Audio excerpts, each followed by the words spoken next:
Hello and welcome to this episode of How to Be a Great Player. Now, today's episode is a topic that was voted for by you, our Patreons, and presented by you, our subscribers, because it's something that's obviously of value to you.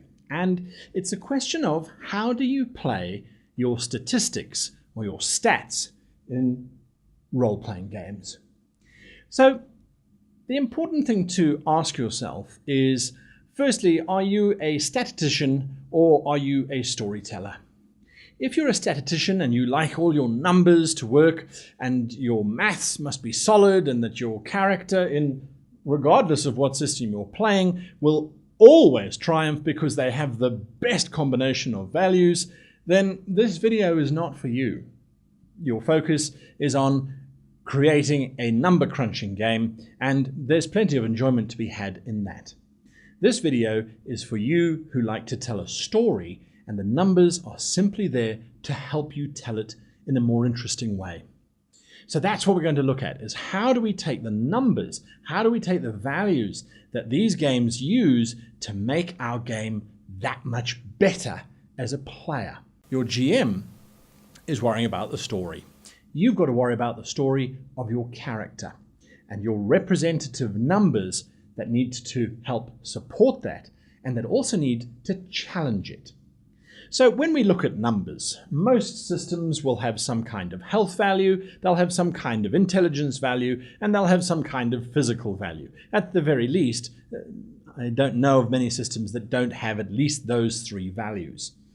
As your health diminishes, so your character is supposedly getting more and more damaged.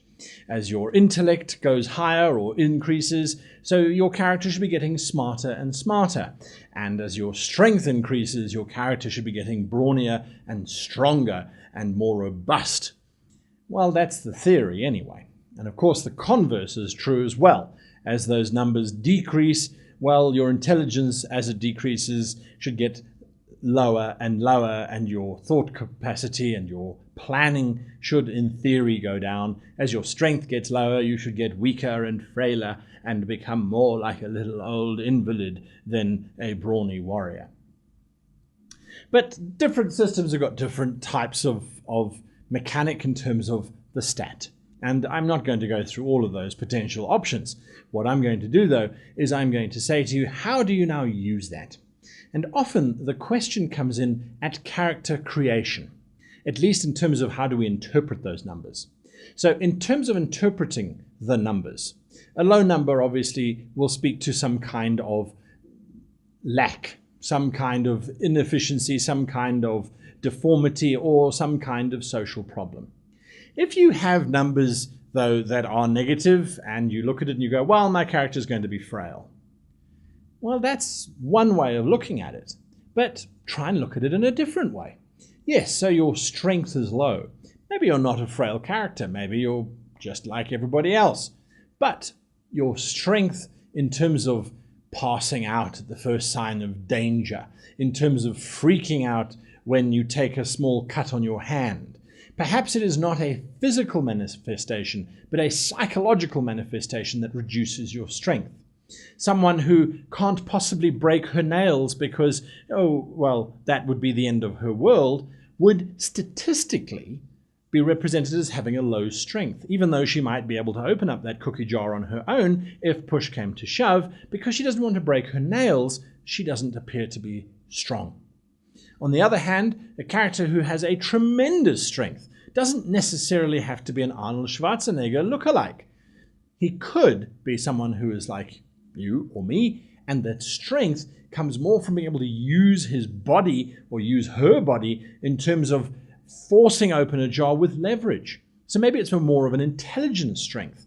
Yes, I could hit you straight on in the chest area with my sword, but because I'm an intelligence strength, I'm actually going to slide it in between your ribs.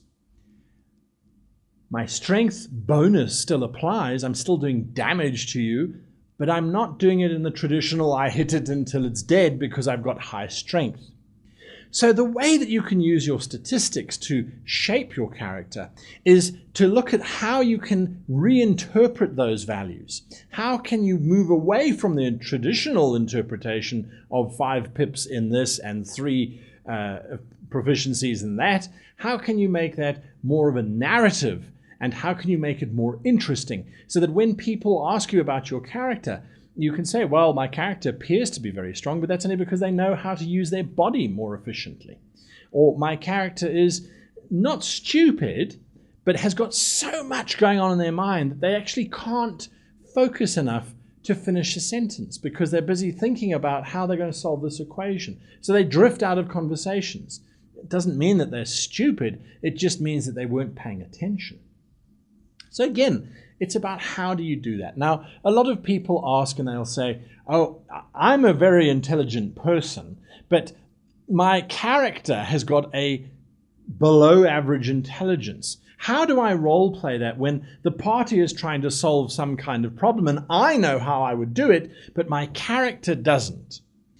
Well, initially you might just try to play a slightly slow, thick character who doesn't really get it and just sort of watches what goes on. But that's not going to be fun for you as the player. On the other hand, a character who sees what's going on but doesn't want to share that information because they're more concerned about something else that happened in the past or in the future, or that they are looking at, well, that's the obvious solution and I assume no one is going to use that because it's so obvious. They're obviously looking for something a lot more interesting. Or perhaps it's the character who is so terrified that they're going to say the wrong thing that even though they do know the answer, they just don't say it because, well, no one really listens to them anyway.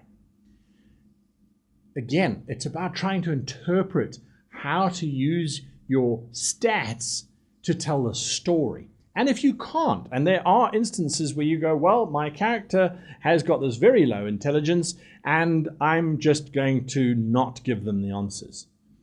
On the other hand, I could try and think of ways that by accident, maybe I give them the answer. So if it's about cutting down a tree, maybe I go and lean against the tree and ask them whether trees naturally produce honey or if it's, just something that happens. It's still being a low intelligence character, but it's being played by a high intelligence character who can work out. Maybe I can give them some clues. Maybe I can add to the conversation. So that's the one way of using your stats to create a much more interesting character, is to look at the stats from a totally different perspective, and a perspective that maybe is not immediately apparent given the descriptor of the statistic.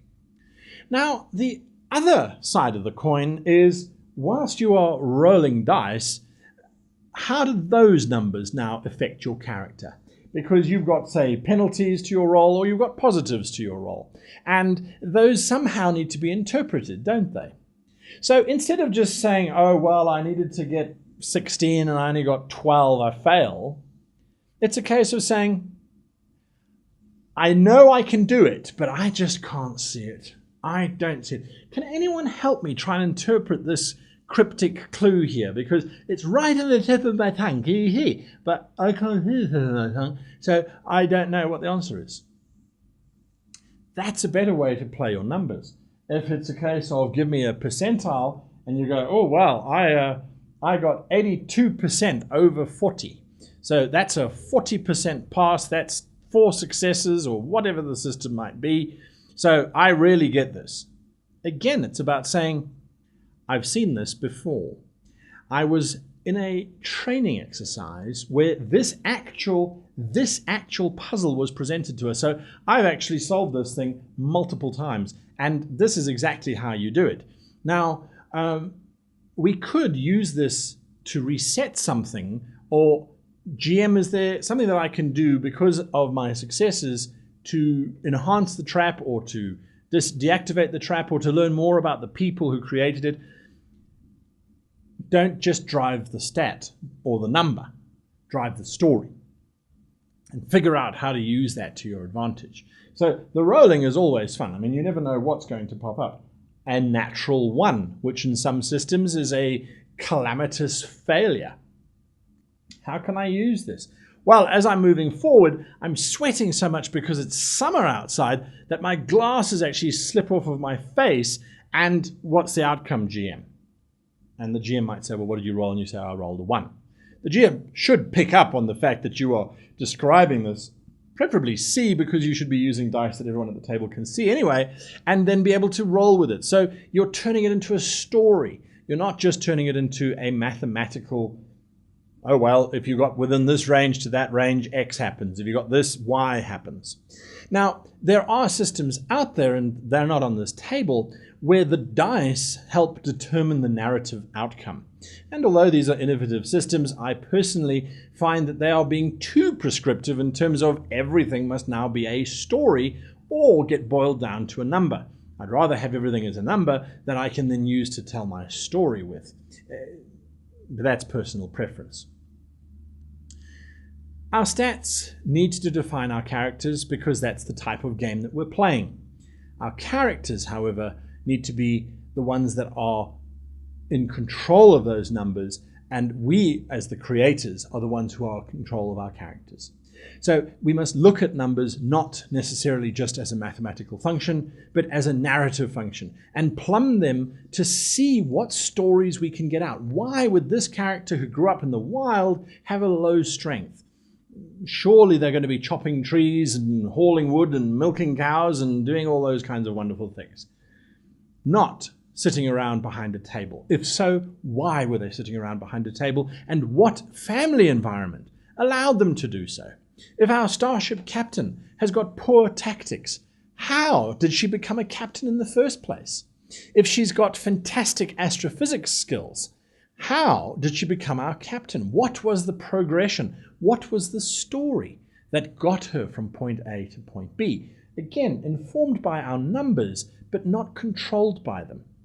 And something to also bear in mind is if the GM asks you, do you have a certain amount of points in this or in that, and you don't, it's simply a case of saying, I haven't got any training in that. I don't know how to read. Never taught. If you see someone else playing their stats in terms of narrative and saying something like, I've never been taught to read, what a fantastic opportunity for your character, if they can read, to say, hey, in our downtime, I'm going to teach you how to read. What a lovely bonding experience. And there's very few mechanics out there that exist that allow characters to transfer knowledge in this kind of way.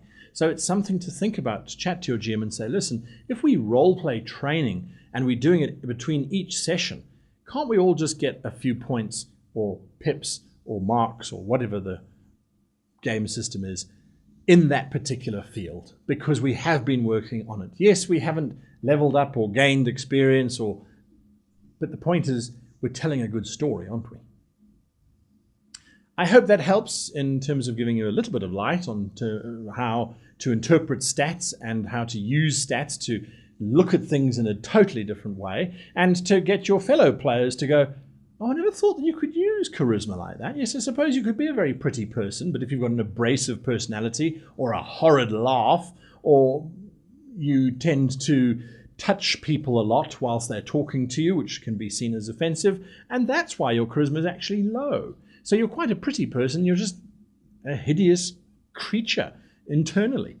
Or you are not very wise, are you? No, well, actually, I am very wise, but I thought we were going to try and experiment with something new. I thought we were going to go in a new direction. I didn't really think, however it may be. If you found this useful, hit that like button. If you want to see more, hit that subscribe button. And if you have any questions on other topics you'd like me to cover, head on over to www.greatgamemaster.com, where you can now list your questions for topics in case I miss them on the comments below.